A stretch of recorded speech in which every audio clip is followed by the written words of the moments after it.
Hi, everyone. We're back with another brief moment of reflection on living Jewishly and nurturing the soul. And here we are in this beautiful sanctuary, in this sacred space, searching for a moment of quiet. Well, one of the things that I've always hoped for when I enter this space is to find those moments of calm and quiet, and especially on a snowy day when I get to watch the window and see the snow-covered trees and the snow falling peacefully from the sky. That's really just a great moment of calm and quiet.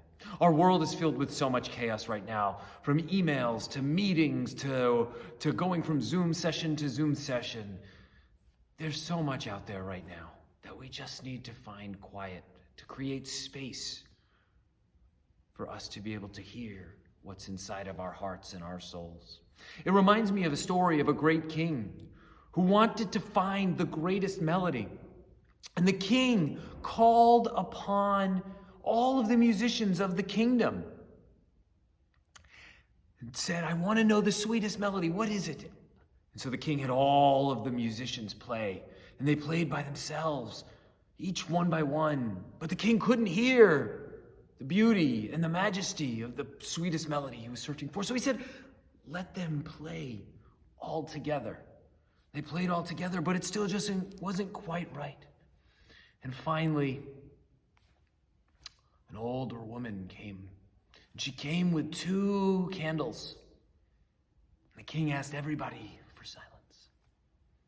And as the light was dimming, this lady, she lit the candles. The king said, what are you doing? And she said, do you hear it? Hear what?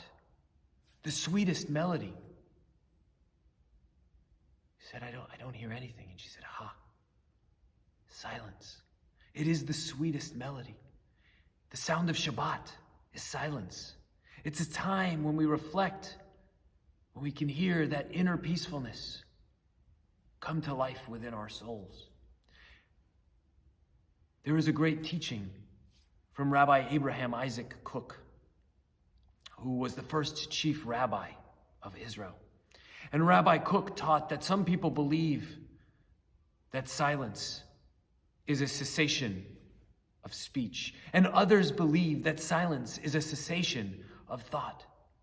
But then there is that silence that arrives in the world, which gives rise to the thought that is filled with beauty and holiness and exaltation. It is that silence that allows us to attach ourselves to that which we cannot see on any given moment, on any given day, because there's so much noise in the world. So, how do we fill our lives with that holiness and that beauty? We need to make time for silence. And so here's my challenge for you, for me, for all of us, because it's a challenge for me too. It's to take a few moments each and every day just for silence, just for quiet. Maybe we start with 2 or 3 minutes. We increase it to 5 minutes. And then we get up to 10 minutes to find those moments of silence, to hear the sweetest sound, to allow our souls to access that which is hidden and cannot be seen because there's so much noise.